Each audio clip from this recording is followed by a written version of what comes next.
What is going on, everybody?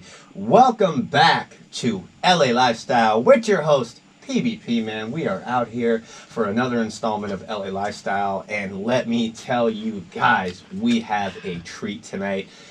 This is going to be the first installment tonight of the 5-Finger Freestyle Challenge, and I am so excited for this episode. It's going to be great. We're going to introduce our guest here momentarily, but just, really quick, I want to remind you guys, we're on KQVH LP, Los Angeles, California, 101.5 FM, a community service of Boyle Heights Arts Conservatory, broadcasting live on your FM dial and streaming to you on lpfm.la. And the fun thing about this episode is I got two individuals tonight. I got a little duo episode with everybody. And these guys right here, let me tell you, man, the real rap, that real rap, they really do it. So, we'll cut to the chase right now. We'll get to what we got to do. But, guys, let me introduce to you Gehrig Kniffen, all the way from San Luis Obispo, California, and Mercutio X. I want to say, can I say San Bernardino? Yes. Okay. So, yeah, I know it's on. I just want to make sure, but we got San Bernardino, San Luis Obispo in the house tonight. So, without further ado, Gehrig and Mercutio X, and they are also known as Lethal Session. They got Lethal Session 1 and 2 out now on all streaming platforms. And, with the way things on Spotify are going, go to Bandcamp. Just Thank you. Support them. I need to eat. Yeah, we all need to eat out here. But guys, you're hearing their voice. Let's start out with Gehrig, man. Just go ahead and introduce yourself, man. Yeah, my name's Gehrig Kniffen. I'm a rapper. I'm from Cambria, California. I stay in San Luis Obispo now, but originally from Cambria, California. That's where I represent. I'm part of a team called the Green Room. A couple members that aren't here with us tonight from the Green Room are Dopey and Tommy. That's the team. That's who I'm with. Yeah, but you got Mercutio. He's part of Green. Oh yeah, I meant like not here. Okay. For sure. I just want to make sure. Yeah, because I know you the Green Room. Yes. Boys. Yeah. And that album though you got with Yama, that Sugar Rush. Thank you, bro. Yeah, we'll talk about that. But right here though, the fun part about this is with the 5-Finger Freestyle and LA Lifestyle. What we're trying to captivate is too with this is just remembering what real rap is. And I felt like the best way to start this off was with you two individuals. So we'll get into that about halfway through the show. Stay tuned. We'll definitely get you in that. But Gehrig, though, on the other hand, Gehrig just dropped his sophomore album, Mr. Irrelevant. And you got a copy of that? I do. I got a couple copies. Let me actually I just want to, while I go over air on this. Please do. So right here, we got Mr. Irrelevant by Gehrig Kniffen. And the fun thing about it is you said it was all producers from the 805. Yep. Also, it's pretty much a whole 805 project. And one thing, man, I'm going to say about y'all cats out in the 805, y'all really trying to make that rap scene go out there. Trying. So with everything, what was the motive here?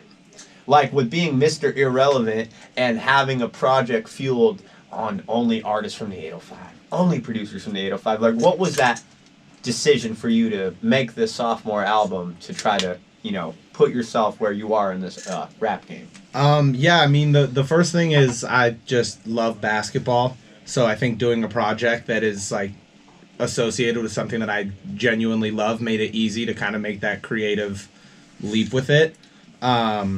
So yeah, doing that, just, and taking that mentality of feeling like the guy that is at the park and didn't get picked or was picked last for the game and then, gets in the game and starts playing and people are like, all right, we might have overlooked him a little. And by the end of the game, you're like, okay, that dude should not have been picked where he was picked.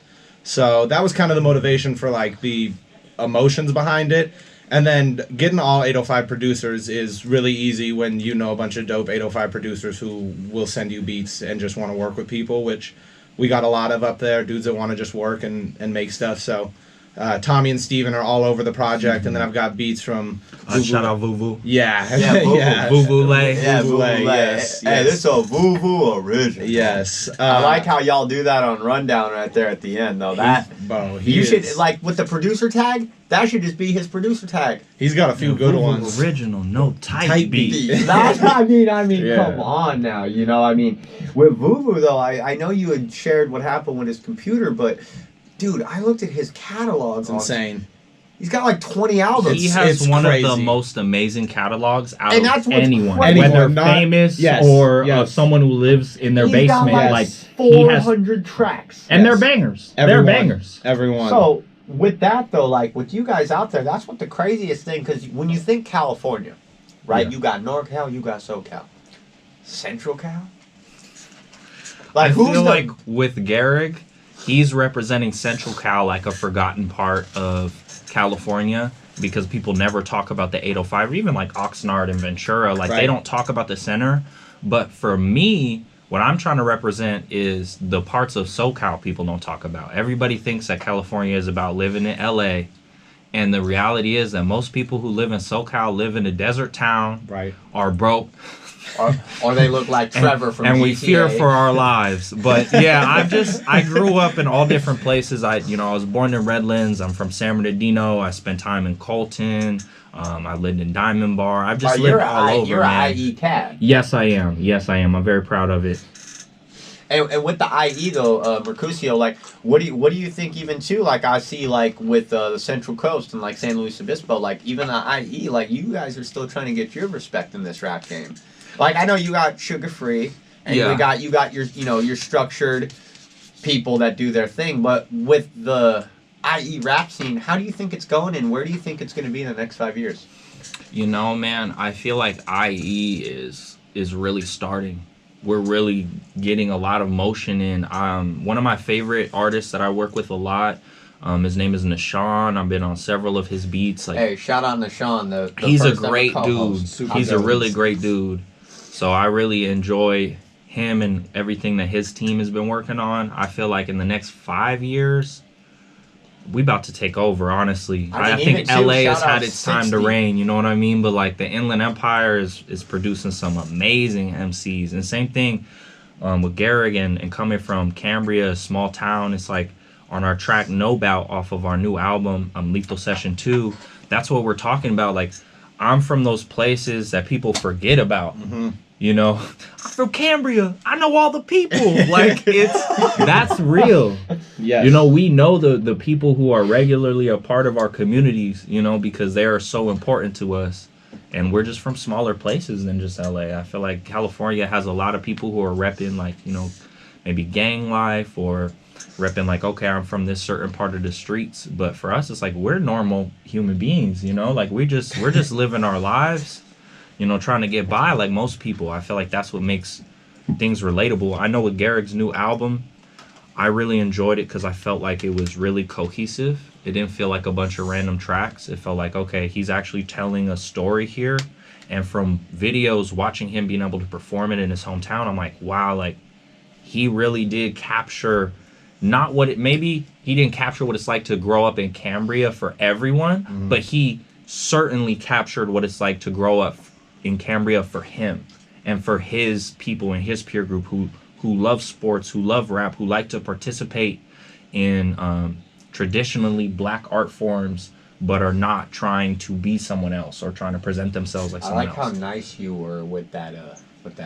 Yeah, okay. That was so well. That was beautiful, I'm bro. just saying, we are in a white was rapper amazing. renaissance. And if no one has said it, I want to be the first one to say it. Right now, white rappers are finally saying, hey, I don't have to be Eminem. I could be myself. And it truly, like, it took us a long time to get here. You know what I mean? Like, Mac Miller was a step. Right. But I'm just glad that people are actually being themselves, because I feel like when it comes to different cultures and different races coming into this black art form that's hip hop, like, you guys do have stories. You do have stories. I just don't want to hear you lie about your story. Bro. And that's the main thing. And when I listen to Gehrig, it's like there's no cap in his rap. You know what I mean? Like, he's talking about breaking into places to swim. Yes. You know, like, We that's did- real. we- Everyone has jumped a fence to We go did swimming that. in their hometown. Everyone's done that. Correct. Man. So when you say breaking into places to swim, where were you Not- breaking in and swimming? Not Cambria. They were just like all Like, the on rip, bro. all the pools Like, in before we Ca- dive into the freestyle and people get to see, You who need are, to know like, where I was breaking in Cambria. You gotta fight off 4 turkeys Yeah. before you can Couple- make it to the pool in Cambria. couple deer, a few turkeys, and we got in. No, just like all the pools in town have like little fences. You gotta have a key card to get in. everyone that grew up in Cambria for sure has hopped one of those fences at one of those hotels and swam in a pool there. So that was just like trying to kind of capture that. In trunks or no trunks? Because when we would break into pools, we would just not have trunks. Like, we would not be prepared. And we'd just walk home wet. Like, that was 40 minutes wet. Hope we dry off. But here's the thing, though. You said you grew up out in San Bernardino and Colton, man. I guarantee as soon as you got out of that water, you were dry. Yeah, absolutely.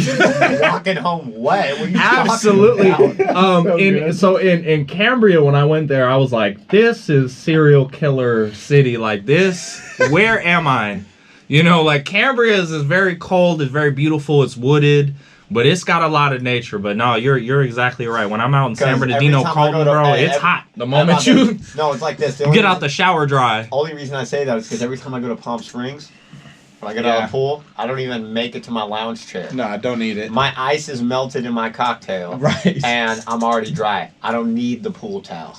I don't need it. It's very true. Thank you, global warming. Thank you, right? to that degree warming. But guys, too, so let's dive in, though, right here. We got Gehrig Kniffen and Mercutio X. You kind of saw a little comedic side to the boys here on air tonight. But fun thing about tonight's episode is we actually have the man kicking it with us live in studio. The reason why we even have this collaboration of art, two pretty much full-length EPs, 10, 11 tracks, or LP, 2 albums out, and we have live in here, in studio, producer, Fat. Yo, we got weed out here. And really quick, Gehrig or Mercutio, if you want to explain exactly what contributing role Fat played in your guys' meeting and how it all came to light. Like, let's share that with the LA Lifestyle audience tonight. Basically, I found this Instagram competition, and I felt like, okay, the Instagram, for me, this is my receipts I can rap. Like, I'm trying to prove, like, here's some videos to show. So I saw that Alex, a.k.a. Fat, was posting, and I said, you know what? Let me just hop on. And I think I got like second place or something. And I don't know if Gehrig got first place or third place. It was like there was a bunch of other cats. Oh, he got first place? I think Gehrig was first and you were third, if I remember correctly. Okay, it's beef then. But it's beef. But that's how we met is, you see someone who does good and you're just, if you're not a hater, it's like, I want to follow this person. I want to work with this person. Right. And so Gehrig was actually one of the first cats that actually took the time to work with me. And it was crazy because I was trying to work with people. I was doing a lot to try and work with different people, and somebody from 5 hours away just happened to be the one who was like, nah, like, I'll actually, like, I'm gonna send you some stuff. And then that was half of our, on both of the albums, 5 tracks, they're 10-track albums. On Lethal Session 1 and 2, 5 tracks are made separately from him sending me something, me sending him something, and we do it at home. And then the other 5 tracks are made in studio. And that wasn't on purpose, but when we went to make the second one, the same thing happened, where half the album was made separately and half the album was made together. I think the cool part about it is you can't tell. You don't know. No. Guess which tracks. Guess which tracks. I'll give you money. Yeah, and that's the great thing too I've seen with you guys, and that's why I wanted to share that, is like, there wouldn't be a Lethal Session without Gehrig Kniffen, or not Gehrig Kniffen, without Ween, without Fat. No. And that's the fun thing about it too, is like how we even met, because I remember too, shout out game to you, you were the only cat that came up to me and complimented my freestyle. It takes courage to go up, even if you're trash. That's what I be trying to explain. Just going up on stage and rapping takes courage. Yeah. So anytime I see someone, especially a freestyle, because I'm not incredibly confident in my freestyles, it's like when I see people who are willing to just put themselves out there and they don't care, to me, regardless of the quality of their work, I respect who you are as a person just for having the audacity or the boldness to even do that. Right. And that's the respect that we all learn from this, is because, we're all in this together. We really are. Like, and, it's a fun world out here, and what the best thing I love about this, and with you two boys, is like, think about it. You're from San Bernardino. Mm-hmm. You're from San Luis Obispo. Like They both start with sand. But what do y'all have in common beside the sand part? Think about that. Dang, That was deep. I'd never thought of it like that, bro. Well, we're both Caucasian. We're both white rappers. I just say the N-word a lot more.